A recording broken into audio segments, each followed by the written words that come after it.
Bear swept a meaty paw to move the thin curtain, a young and brilliant hue of sky blue. He pulled out his old toy drawer from behind, pushed open the wooden lid, adorned with lovingly detailed images of a happy life. A blast of cold air hit Bear's face and a pale fog seeped out of the chest. It creaked and groaned as it moved. Much like I do, Bear thought. I am old, there is no use denying it any longer. Dozens of toys were piled up inside of the chest, but Bear paid them no heed. He reached only for the one laying limp on the top. The toy was in the form of a boy, tousled string-like hair, hooded jacket, mittens, and unseeing eyes. Bear caressed the toy's hair with a gentle hand, soft like a spring breeze. He smiled gently, which was an unsightly sight to any onlooker. Bear's teeth were far too crooked and yellow to be a pleasant sight. Mortis was, and always had been, Bear's favorite toy. It was in perfect condition still. A tear leaked down his chubby face and splattered onto Mortis's still face. He flicked his tear away and buried his face into the fabric covering the toy, giving it one last hug. One last hug with Mortis to mirror his first hug, the day they met. The day he had found Mortis had been a sunny one, but a curtain of dappled shade was cast about Bear's features. The sound of leaves rustling was everywhere. Curse the summer and its tendency to burn leaves to a crisp. It made it nearly impossible to hunt. Bear strutted forward on burly, yet softly furred limbs. His eyes glowed with red elation. Both excitement and apprehension hovered in the rising sea of his anticipation. His long, crooked teeth jutted out from his bottom jaw, saliva dripping from their tips.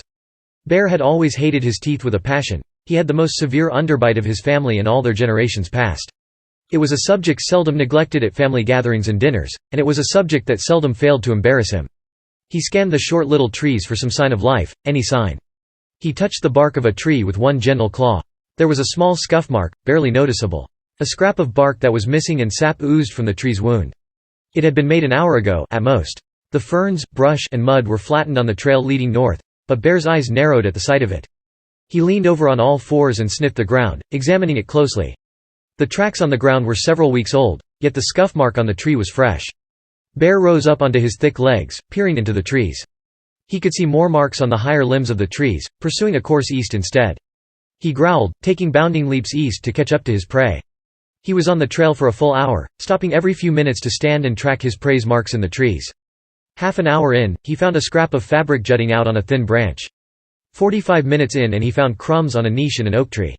When Bear finally caught up to the elusive figure, he was crouching near a babbling creek, refilling his water pack. Bear stalked forward, his hands going up to the enormous red ribbon tied in a bow around his neck. It was traditional to make his first kill with his birth ribbon. It was aptly colored red, simply for that occasion.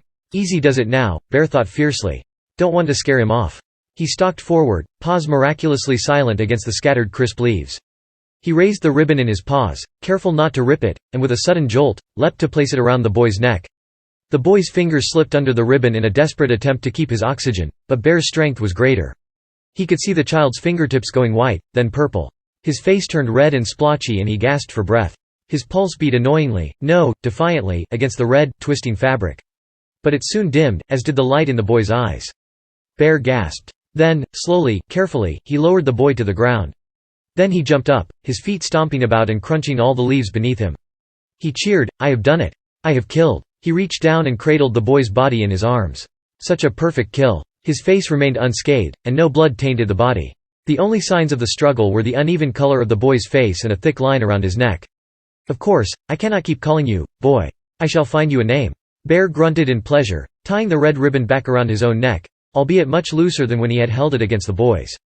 Bear lifted the body into the air, squeezing him in a tight, Bear hug. I shall name you Mortis. Bear released Mortis from his grasp and studied him from arm's length. Which, for Bear, was quite a distance. Blue, unseeing eyes. Brown stringy hair piled around his shoulders. A hooded jacket to keep out the cold. Mittens, home knit, and soft as a sheep's fleece.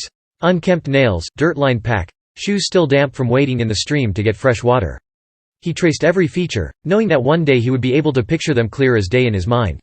Then he hefted his new toy over his shoulder and started his jolly way back home. We shall be best friends forever, Bear chirped in a sing-song voice. Bear leaned over and shut his toy chest and shivered. He had avoided opening the chest for a while now. It had to be kept freezing, as the cold drove the rot away. He couldn't have his toys rotting, now could he? But when he had felt the aching in his bones reach an inescapable pitch, he knew it had to be done. He had little time left, and it would be a miserable, pain-filled few months. He bared his crooked teeth, his underbite showing prominently. Nothing he couldn't handle with Mortis by his side, as he had been all these years. But he wouldn't have Mortis by his side. He cursed sadly. Then, with sudden resolution, he threw open the door to the main living hall. "Teddy Bear the 493rd," he called softly. A young bear waddled up to him, a small red ribbon worn proudly as a sign of what was yet to come. "Yes, great-grandpapa?" His big eyes looked up at Bear expectantly. "I have come to face the fact that my time on this earth is limited, and I fear that I may reach that limit soon." He smiled, ruffling the young bear's fur. "I want you to have this." Teddy looked up in wonder. Bear smiled gently, though because of his horrific underbite, it came across as a grimace. His favorite childhood toy was nearly as big as Teddy, though it stood at a mere 5 feet. "What's its name, Grandpapa?" Bear shuffled painfully, fingering the red ribbon lingering around his thick neck. "Mortis." Then he smiled wide, his red eyes glowing darkly.